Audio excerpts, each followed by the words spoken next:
And what you see behind me is Fort Eben Emael, designed to protect two cities, Maastricht, which is to the right of me at the north, and Liège to the south. Built between 1931 and 1935. This was the largest constructed fortification that the Belgians had built.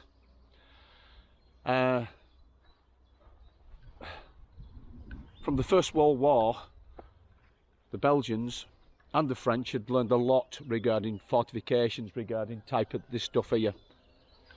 The First World War ones, the Braillemont fortifications, like down at Fort de LONCIN, were not reinforced concrete.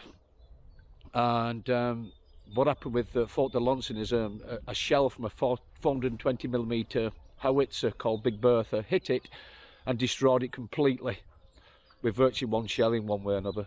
But this, if you notice, over the time, you can see, I'll show you a bit closer, there's a reinforced bar.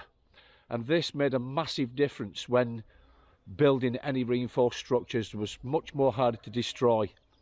But, like in the First World War, where the Braillemont forts were hit by howitzers from a distance, this one wasn't. This one was attacked in a very, very different way. Let's go and have a look at how the Germans attacked this fortification.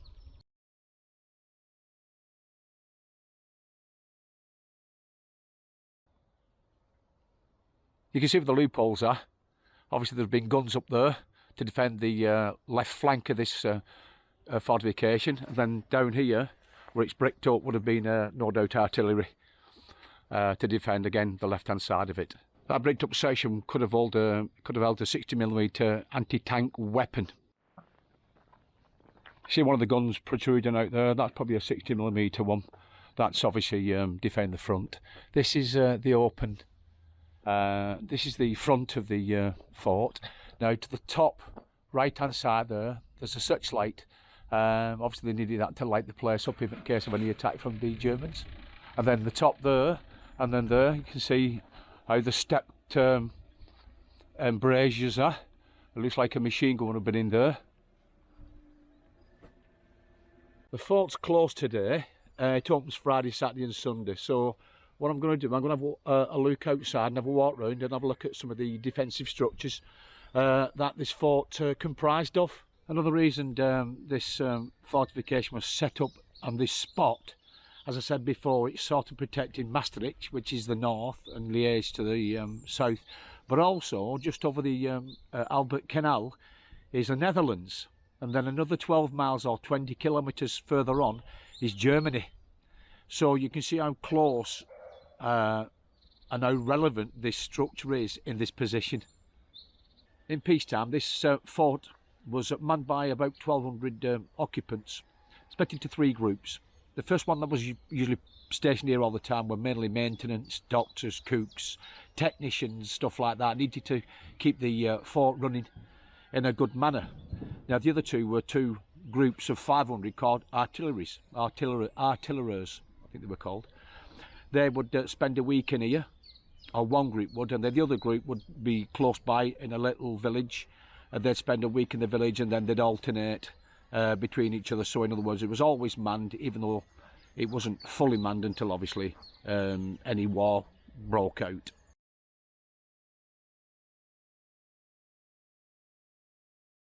There is one of the blocks. It's got two 60mm cannons in there, and there should be machine gun posts as well. And to the top right, if you can see it, there's a cupola to have a look at, see where the enemy are.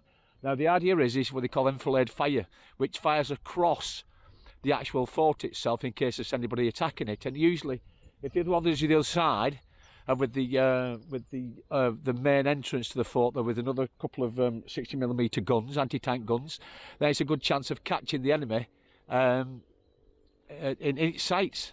So the enfilade means just basically it will be firing down that wall and along that area where them gentlemen are now.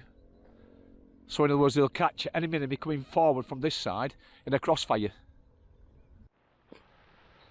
The piece of railway line there and this bit here well, especially the railway line, would have been a part of the defensive structure. It had been stuck up there, so there's less chance of, as I said before, tanks and that trying to get through it and trying to defend itself as best it can.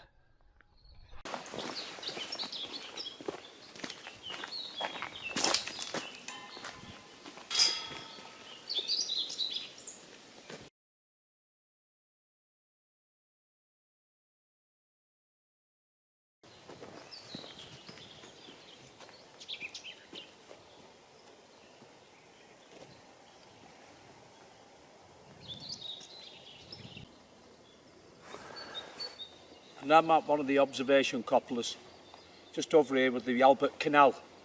The idea of these observation cupolars, you can tell only a very small slit in them. You'd have had binoculars looking over to see where the enemy were coming from, and then relaying it back to some kind of command centre, and they would calculate the distance of where the troops are coming from, and then can fire on these with these big massive 75mm guns. The concrete is designed on either side. It's got two slopes. And the idea of it is sort of let water run off it. So in other words, it's not collecting water around this area and going inside the actual fort itself.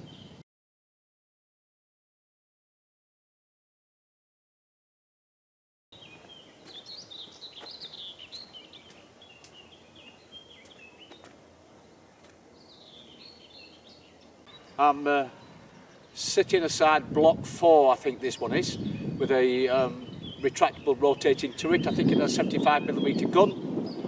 And the canal is over there. This can rotate 360 degrees, so you can fire whichever direction it wanted to do. But there was something special what happened to this turret, and I'll show you in a minute. The Germans used a new weapon they developed called a shaped charge, or a hollow charge. The shaped charge or hollow charge works like this. It has something between 12 and 50 kilogram of explosive. Beneath it is like a hollow, like a conial shape underneath. And the idea is if you have an explosion will try and find the easiest way of resistance to get out, in other words to disperse itself. So what it does when you place it on something like this, it'll blow downwards and create an hole and blow inside one of these things. And also with the amount of explosive there is, it creates a heat wave of something like 2,800 degrees Celsius. A shaped charge of 50 kilo will penetrate metal of up to about 20 centimetres, which is not far off 1 foot thick, not far off anyway, about 7 or 8 inches thick. And it'll break into concrete of 35 centimetres, just over 1 foot thick. So it's got a lot of explosive power, and one was put on top of this turret. This is on top of the turret. You can see the size of where the charge was placed on top, and all the power went directly through into this cupola, the rotating turret. It took the French by surprise because obviously they landed with gliders. They didn't expect to be attacked from above with gliders. The Germans managed to attach one of these hollow charges on top of here, blew a hole straight into there. Even though it looks like a small hole, the devastation below would be quite extensive. 10th of May 1940, 10 gliders landed behind me here. You can see they've got loads of space, the size of it. They quickly dispersed themselves. I think 75 troops landed here with carrying shaped charges. They managed to disable the one where I just showed you before on that one and blew that one up. And then within the day, they captured this fort because they took them completely by surprise. Germany never said they were going to invade anywhere. They just took them all by surprise. As I said before, they invaded France, Belgium, and the lowlands of Holland. On May the 11th, 1940, this fortress surrendered. At the time, it could have held 1,200 soldiers, but unfortunately at the time it was attacked because they had no notification of going to war with Germany. There were 650 men in it. As I said before, a lot of them weren't trained very well. They were called artillerists. Now, the Germans had learned how to attack a fort like this because when they got the Sudetenland in about 1938, which is part of Czechoslovakia, it already had some fortifications there. So they practiced different types of artillery on that type of fortification. So they were well prepared to attack this in 1940.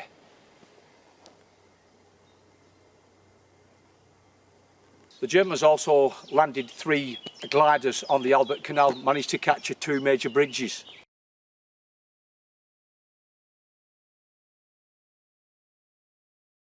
This is the bunker VIS-1, VISE-1 I think it is. It's got 375mm cannons and they're still in there. No doubt it's part of the museum when you go around and have a tour. But it's overlooking the actual field itself, so if anybody were attacking it and they knew about it, it could at least fire onto that.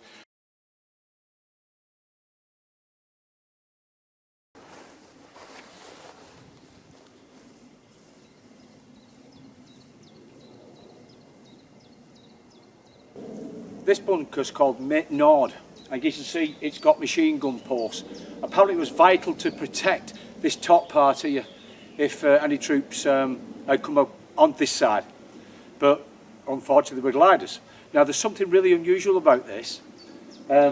First of all, it's got machine guns, it has searchlights, it has an observation coupler on top, but I've noticed, if you look at that one there, that's a machine gun post, and that is stepped embrasure. This one here has got no embrasure at all, it's circular, and that one over there is got a stepped circular coupler, a stepped circular embrasure, but I've never seen one like that before, unusual. Now this can be a typical embrasure. It looks like it's metal and with concrete as well, and it's stepped back for a reason. It's to stop anything ricocheting inside the hole itself. The machine would have protruded through there, and more likely they'd have had an optical sight on it, so at least it protects the person that's using the machine gun. This is really unusual. It's circular, it has no sort of stepped embrasure there, and right at the very back there's a metal plate. Now it could be, possibly, it says it's a searchlight position. Now whether that's a searchlight by pushing it through that gap there and shining it onto this field, I'm not quite sure. Last but not least, another circular embrasure. Very unusual, to be honest with you, and it's got a plate to the back. Now if it's got a plate to the back, it could be, as I said before, it's part of a searchlight emplacement as well. It could be that. A machine gun there, well, you know, they're going to leave themselves exposed. It's quite a big hole, and I don't think it's going to have any type of artillery in there. It doesn't mention it in the paperwork I've got anywhere. This is the observation coupler from the MEUSE, just below where we've been looking at. The Germans attacked this as well because there's a great big hole here where they put them shaped charges. Also, it's got a hole at the top that looks as though it should be for a periscope.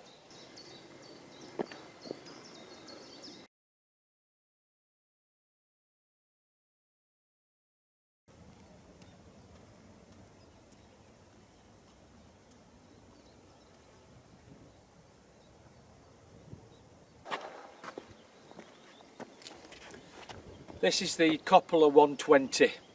The reason it says 120 because it's got two 120mm guns in here.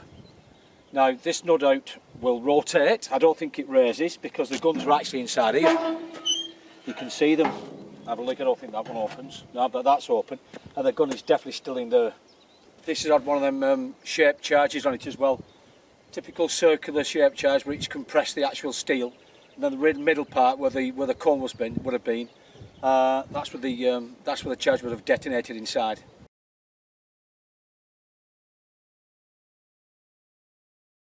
This fortification behind me has 375mm cannons in it. As you can see, one's left. It's called Maastricht 2. It's got a coupler on top as well. And the reason why it's called Maastricht is because it's actually pointing towards Maastricht, the city of Maastricht. I hope I pronounced that right, I'm sorry if I've not. This coupler was also attacked with a hollow or shaped charge. There's a great big hole here.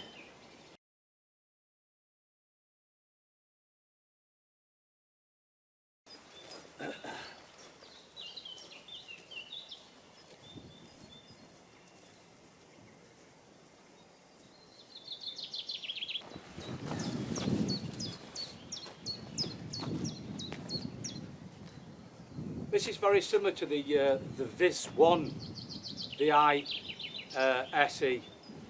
It's got 3 embrasures, and the gun is a 75mm cannon.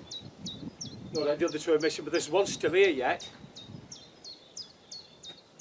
Now this is pointing towards I think, the west of this fort, so anything coming that way, then no doubt he would pick it up and hopefully destroy it. Even though this land is quite expansive, it did have anti-aircraft guns on top of this, or positions, and that was one of the things, the first things that the Germans took out when they landed. These are earth shafts, 3 of them here, as far as I can see anyway. This one's garage, so you can't throw anything down, but I understand that they may have overpressure system on them and gas filters to try and stop any possible gas attack, because if you remember, gas was used extensively in the First World War and nobody knew if they were going to use gas again. So overpressure systems, gas filtration systems, air filtration systems, that's what they needed.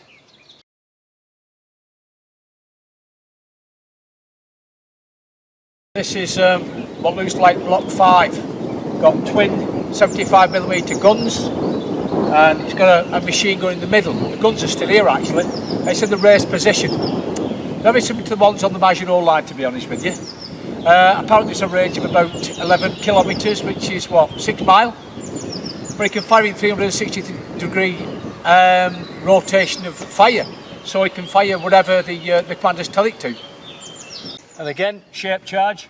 The shape charge, the initial body of it compresses the steel, then it fires a hole in the middle. It's been sealed up now, but you can imagine what would have happened inside there. This blockhouse, or bunker, has an observation turret to the side of it, so it can see down the actual ditch itself.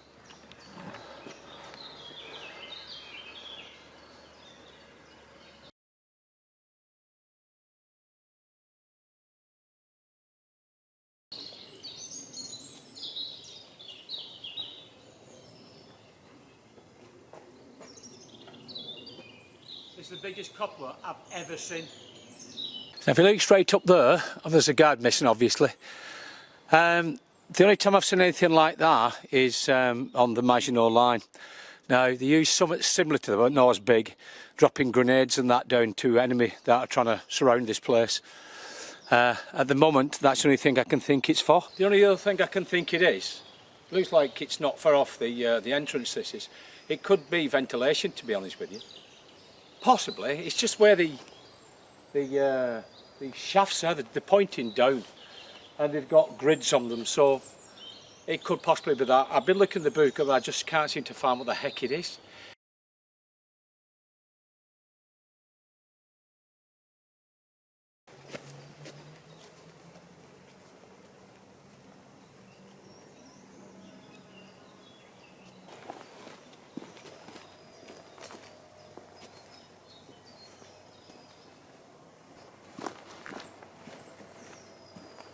This is a central observation fort. It had 6 lights in it, it had couplers on top for observation, it had machine guns. It's just generally to protect the front of this fortification.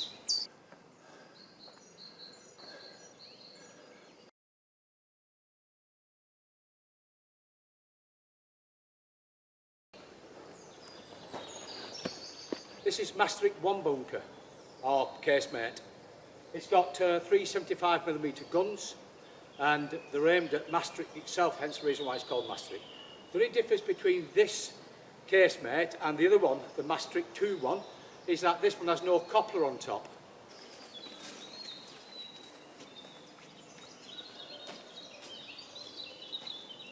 Three more likely ventilation shafts, I would say. The metal's still on top, it's just so you can't drop grenade down, or you can't drop any sort of poisonous gas down.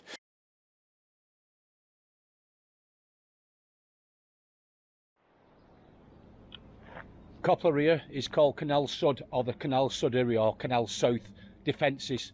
This coupler, besides obviously being an observation, it has below it, I can see it, it's got anti-tank guns, a machine gun post, and it's also got searchlights, because, I'll take you over here, spin you around. Over here, this is the river MEUSE, or MEUSE, then the canal splits into there, and then this bit here, the Belgians did this, is the Albert Canal, and it looks as though they've gone through that rock, and north they've gone through a mountain or a hillside, whichever it is. Now you see where that boat is there? I think that there is the dividing line between Belgium here and Holland that side, and then right over there in the distance, about 20 kilometres, is Germany. So you can see why this fortification was built here. There's not much distance between Belgium, Holland and Germany. I think one of the reasons why this fort was overrun was because of how it stealthily was attacked. Hitler didn't tell the Belgians who were going to attack, and why would you really? But he did it through the lightning war, the blitzkrieg as they say.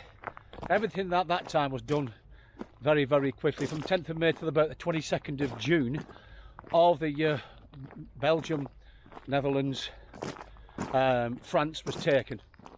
When this fort was taken, it was a massive moral blow for the Belgian army, the Belgian government, because this was the biggest and most advanced fort at the time, apparently. So taking it within a day, then it would have been a moral blow. It ended up the Belgian army giving up, really. The French and the rest of them, the Lowlands and Belgium, the Germans just pushed through, and we ended up in a pocket in Dunkirk with the British and the French soldiers being evacuated. And by the 22nd of June 1940, it was all over with. Germany had captured Europe, really.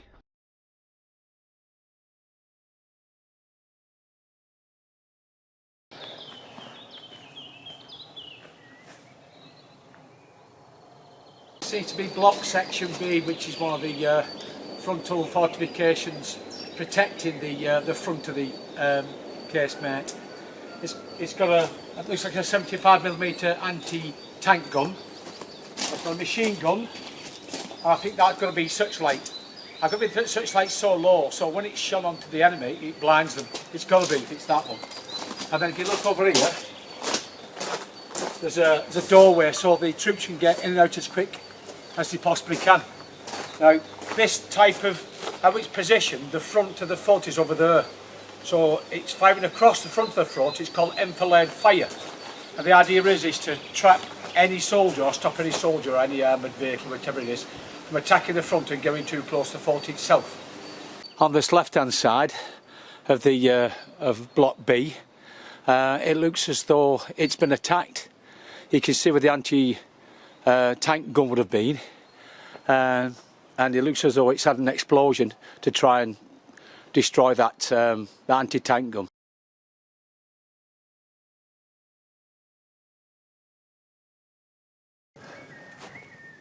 This is another outer perimeter defence. I think it's called Canal Nord, this, or Canal North. Canal South was there before, overlooking the river and the canal. And this has a anti-tank gun and a machine gun positioning. Now this is the other side of the outer perimeter fortification. You can see two embrasures there, and they'll be for machine guns. So if they're coming along the canal, it's such, then at least these machine guns should theoretically pick them up. Now, in order to get the Albert Canal diverted from the Meuse, I think it's the MEUSE or the MEUSE, they had to cut through a mountain called St Peter's Mountain, or Mount St Peter, and they took all the spoils away, obviously. And what it did was it created a banking here, so it's about 70-80 foot high, I reckon. And it's a nice safe place if you were being under attack and you had soldiers and maybe boats coming along this waterway, then at least you can hopefully defend yourself. Now, this fort was built from, or I should say the spoils from this fort when they were building it was taken from this side of the canal and were put onto barges and carted away. Eben Emael was the biggest fort of 4 of the forts that were actually built around this area. Now, because it's so high up, cutting through St Peter's Mount, it was better drainage, so this fort could drain a lot better of water, obviously natural water, rainwater and stuff like that, than the other 4 forts could. So this was much drier than the other forts.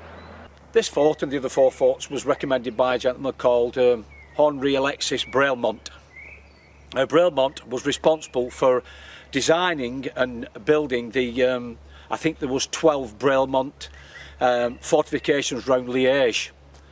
That was before the First World War. Unfortunately, the design didn't work when the Germans attacked, and especially Fort de LONCIN was bombed and it was destroyed completely.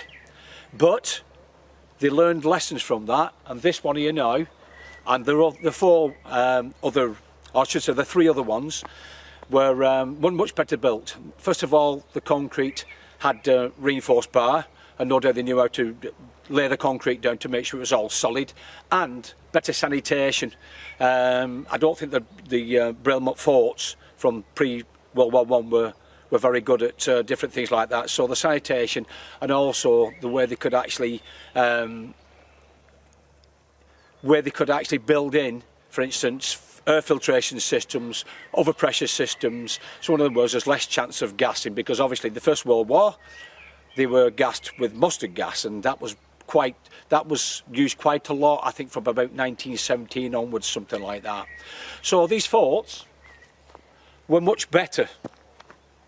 Well, I hope you liked that little tour of the outer workings of this fortification, and little bits of information about what went on here.